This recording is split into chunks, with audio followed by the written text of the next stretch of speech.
Welcome to TVBS Meeting Room, where we tackle global issues with a view from Taiwan. I'm your host, Wenqi Yu. For nearly 2 decades, US-China business and trade relationships were central to the two countries' overall relations. However, in recent years, due to the changing nature of this bilateral relationship now as strategic competitors, as well as COVID-19, many American businesses are reconfiguring their strategy in China. Today, our guest is Ker Gibbs, whose business career in China started in the early 1990s.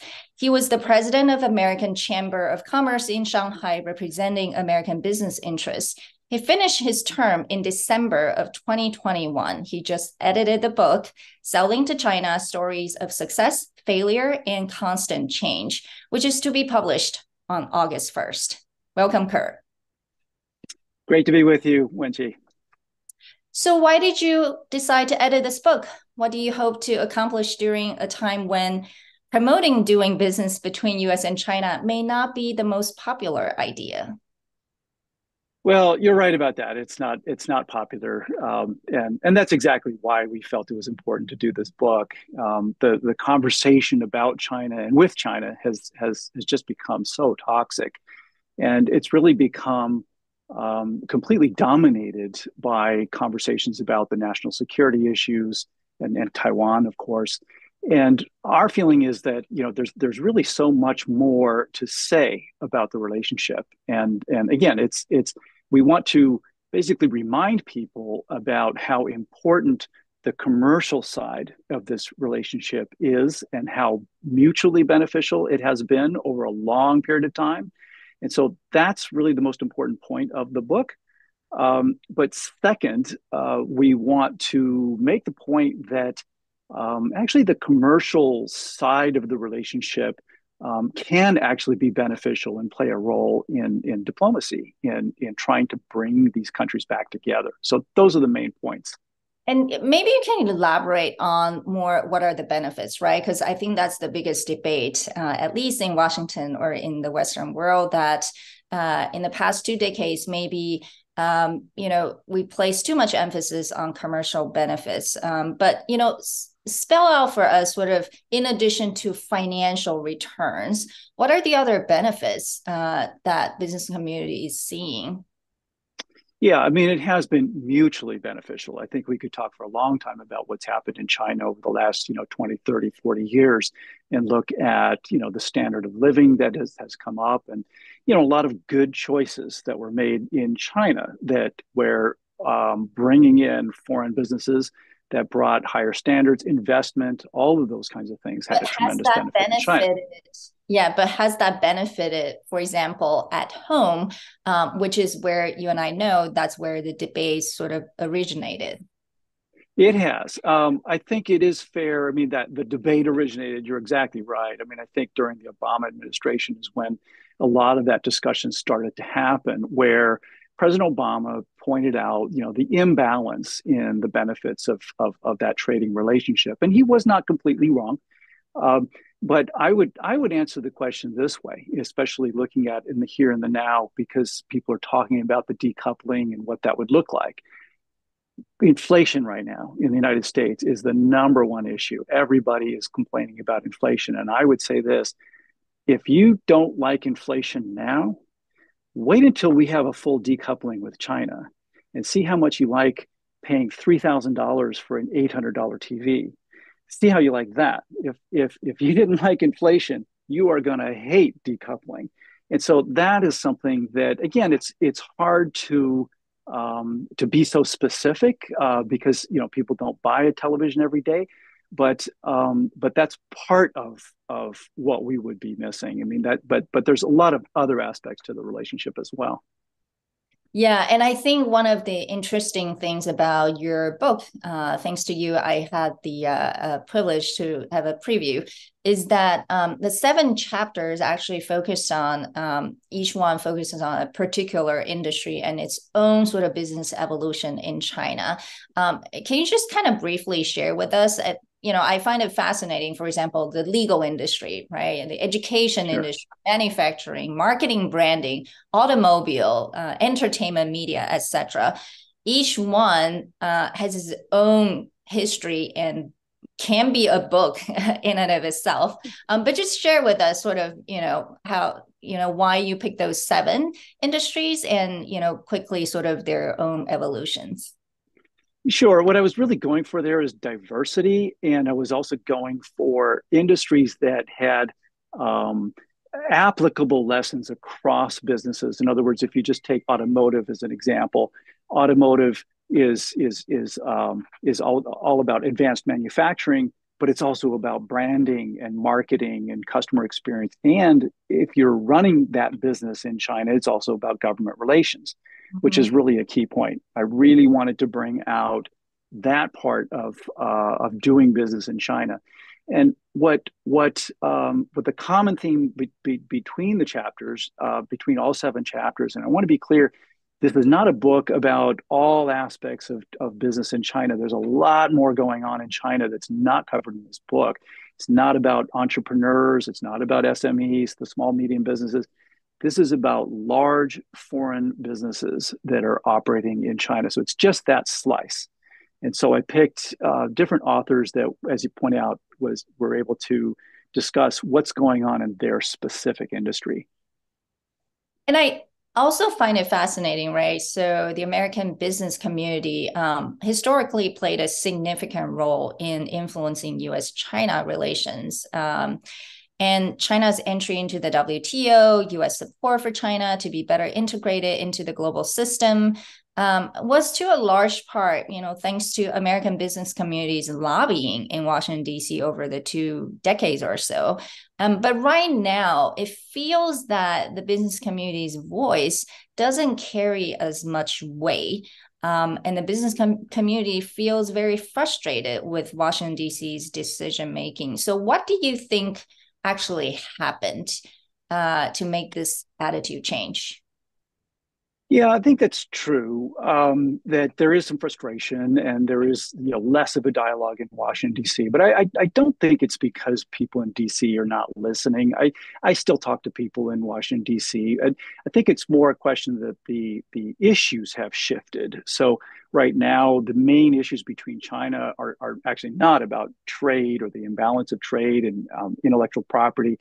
It's all about national security, and so the conversation has shifted more, and so we have less of a discussion. Again, back to the point of the book, is we're trying to bring commerce back into that discussion.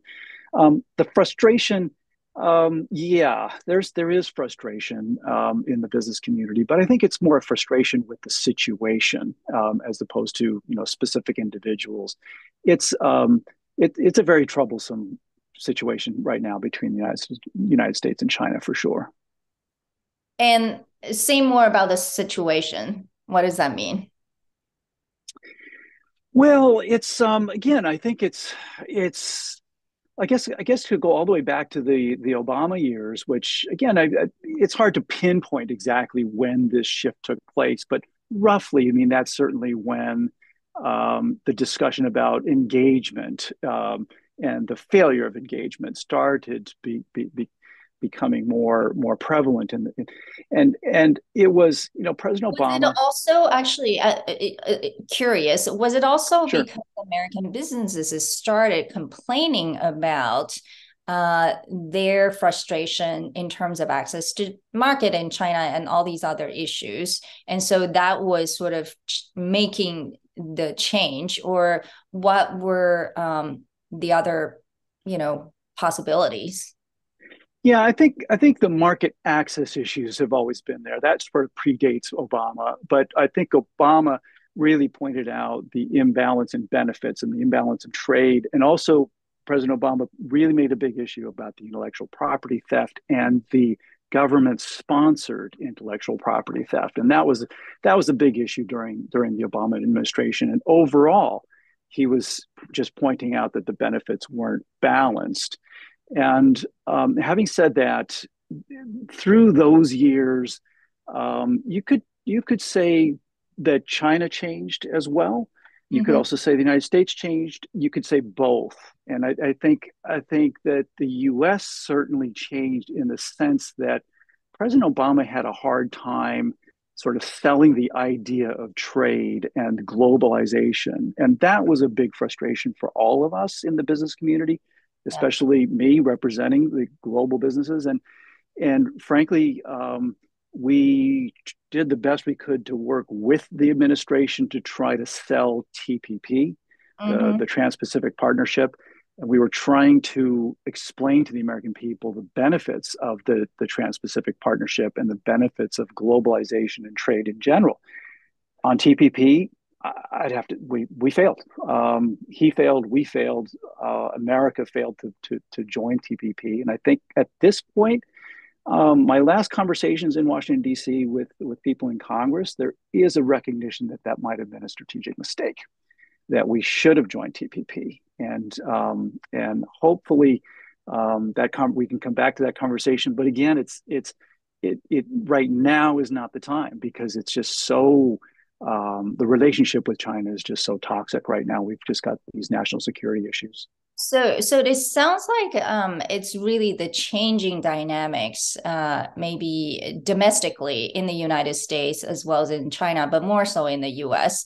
That the idea of globalization and trade is just not as popular, right? And like you said, I'm surprised not that you have to share that there are actually people in Congress who would admit that not joining TPP is a mistake, but probably in private, not in public, right? They make that admission in private, not in public, Yes. and I can't name names, but Yes. it's talked about more than you might think, and they are seeing that they're having those kinds of conversations, that there was a strategic value in joining TPP and that we missed that.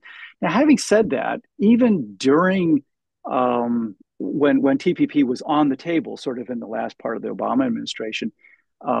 A lot of those same Congress people were leaning towards TPP, but they couldn't do it politically. They couldn't do it publicly because Yeah. of the politics of it. Again, it was sort of the voting public was not fully on board with trade and globalization. So that was the issue.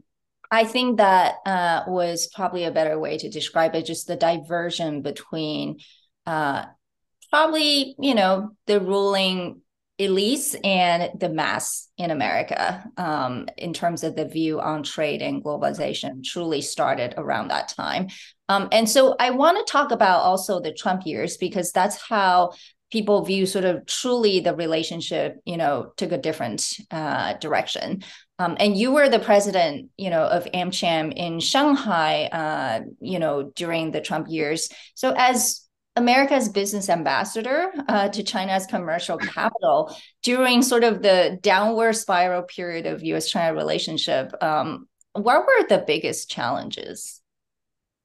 Yeah, you're right. That was a challenging time, the Trump years. I mean, we had our issues during the Obama administration as well, but Trump was a challenge. I think it was mostly the erratic nature of of the administration, and we were just trying to understand, what his end game was. Where was he really trying to end up in this relationship? But it was the erratic part of it. I mean, I can just tell you the story about. I'm sure you remember the WeChat Yes. the WeChat event, and it was just so puzzling to us. I mean, literally, we woke up in the morning and found that President Trump had issued an executive order Right. saying that using WeChat was a bad idea. And So as you how know, I did mean, I you think, explain to your Chinese counterparts? I'm sure they ask you probably all the time. oh, that was the least of our problems. My Chinese counterparts were laughing their heads off because they saw how this was just shooting ourselves in the foot. I mean, we're worked so hard to get Mhm. market access, and here you've got a company like Nike, say for example, that has worked so hard to get a foothold into this market, and then all of a sudden, our own president says we can't take payments from Mm. Chinese consumers. Because as you know, I mean, WeChat payment and Right. Alipay, but that is simply the way people pay for products. And so the president says using WeChat is a bad idea. So, Nike's customers, can walk in the store, pick out a pair of shoes, they can't pay for them. So how Mm. fast do you think it takes them to walk 50 steps next door to Adidas and buy a pair of shoes. Adidas is not an American company; it's a German company, so they wouldn't be subject to that order. So, let alone Leaning, right? I mean, Leaning is the big competitor here, as far as a domestic company. They Yeah. were laughing their heads off. But so no, the biggest problem was explaining this to the CEOs in my own membership, why our own president was going to shoot us in both feet, basically. Yeah. And was it hard to represent US business interests during that time? What were the other challenges, especially as you had to deal with Chinese governments as well? It was extremely difficult. I mean, the tariffs, for sure. I mean, Yeah. because again, China business is complicated, right? So we're the global businesses that are located in China, and so we're affected by the inputs and the machinery, the technology that we need to bring in. All that's going to be, on a countervailing tariff because China it retaliates. Mhm. So it's a very different. I think the business community generally was not in favor of the tariffs. I mean, there was a very narrow group of business people in the United States. I think to some extent organized labor, and some of the businesses that were purely in markets that where they benefited from having these tariffs. So basically protecting their own markets. But the global companies, almost universally, really felt that the tariffs were really hampering us, and it certainly did a lot of damage to the overall relationship. There's no question about it. Mhm.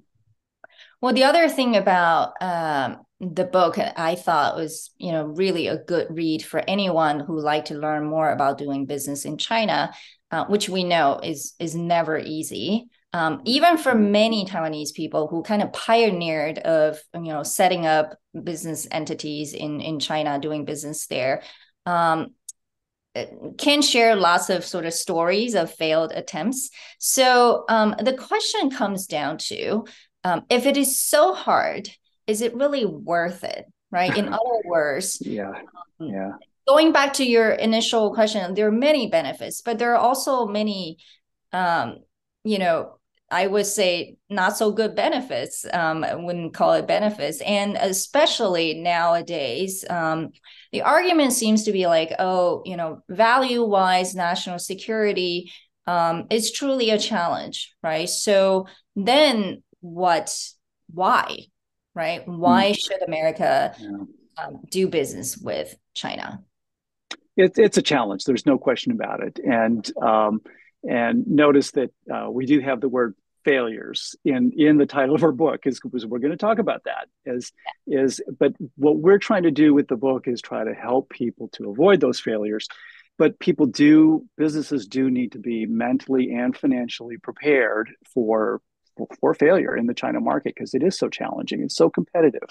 Mm-hmm. I think you're right that at this point, with all of the different challenges, I think that some of the businesses, especially entrepreneurs and small medium businesses, are going to be making choices that maybe the China market is not for them if they don't have the deep pockets of the financial resources to weather through certain failures.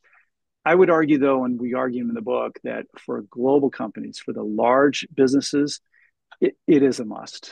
It's because basically, if you're a global company and you're not in the China market is Not so global. large, you're Yeah. not global. You're not global. It's a fifth of the world, depending on how you want to look at it. So there's that. So the overall size of the market, even at the slower growth rates that we're going to see going forward, it's still going to be a must-have market from a size point of view. But what a lot of other people, what people may not be paying as much attention to, is that it's also a must-have market from the perspective of innovation, especially. And Bill Russo really goes into this point in Yeah. detail in his chapter on automotive. Right. Is that there's so much innovation going on in China right now. So these global companies, if they're not in that market, they Mhm. are not going to participate in that innovation. And their next global competitor, especially when you talk about automotive, their next global competitor is very likely going to be coming from China. And some of the Chinese OEMs are doing extraordinary things innovation, especially companies like Neo and Xpeng. It's that they're quite remarkable. Mm-hmm. Well, as you previously mentioned, when you edit this book with the other authors, you really wanted to talk about the role of government, right? We know the role of government in China is quite significantly larger than in many other countries. So, but you also argued that the role of business is separate from the role of government in the sense that American business in particular, in our domestic conversations, there's a lot of sort of value-oriented, impact that customers or consumers want to see, but it may not be the same in China. Can you maybe just say more about that? And that may also be the challenges of American businesses operating in China. You're right. It is a big challenge, and it's a major point in the book. So I think it's good that we're coming back to this part of the discussion, and it's also a major point of misunderstanding, I think, between the United States and China, both at a policy level and at a business operations level. So, at the policy level, there's really this misunderstanding of kind of what the SOE, what the state-owned enterprises are about. And the conversation in Washington, D.C. these days is that, oh, well, all businesses in China are all essentially state-owned enterprises. And there's a lot more nuance to it than that. As far as and the business operations, what's interesting is probably the most common failure of foreign CEOs or CEOs of foreign businesses in China is misunderstanding the importance of that government relations piece. And I would even go so far as to say that a large part of that job of being the CEO in China is managing that relationship with local government. And again, it's a question of understanding the plan, understanding the priorities, having those relationships with the government officials so that you understand how your business plan fits or doesn't fit within their priorities. And if it doesn't fit, you need to rethink that plan. But if it does fit and you're in sync with the government, then happy things can happen. And you can find that the government can actually be extremely helpful. As a banker, I did a lot of deal sourcing actually with government officials. I mean, I would go and visit them, ask them questions. I'd find out from them, which companies were doing well, which ones weren't, which companies might be for sale, which ones might be looking for a capital injection to finance their growth. I learned a lot from government officials, and they were extremely helpful to me. And it was a very much a symbiotic relationship. I also was able to bring a lot of capital into their districts, which helps them. They're interested in investment, jobs, and tax base. I mean, that's what their KPIs are really all about. But essentially, if there's a tension between sort of company values or how they talk about their values and the Chinese government perhaps priorities, what do you do?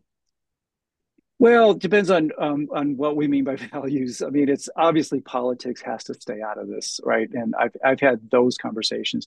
Fortunately, I mean, that's part of what the American Chamber of Commerce does is kind of shields the member companies from those kinds of conversations.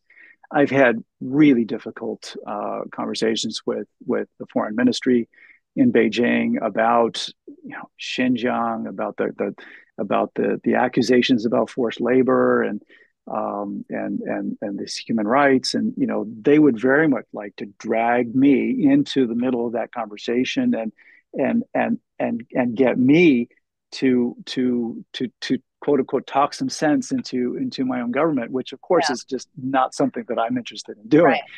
Right. So there are those kinds of awkward conversations, but again, that's what the chamber does, and tries to sort of shield our members from those kinds of conversations.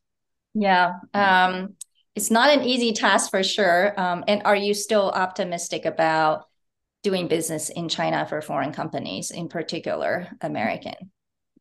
Well, I'm an optimist by nature, but I think it is going to be a challenge. I do think that there's going to be continue to be opportunities in the China market. I think that especially the large businesses, again, the smaller businesses may have different choices to make, but I think to a large extent, there are decisions that are being made right now in especially in Beijing about what does the future look like. What's the structure of this economy going to be? Again, as we talked about, this reform and opening up, the policies that were put in place by Deng Xiaoping have, and a lot of good decisions beyond that, good decisions, good policies, investment in infrastructure. A lot of those things have led to an amazing growth story, and incomes have gone up. So I think the future could actually still be a China that is highly integrated with the rest of the world, highly integrated with American markets and European markets.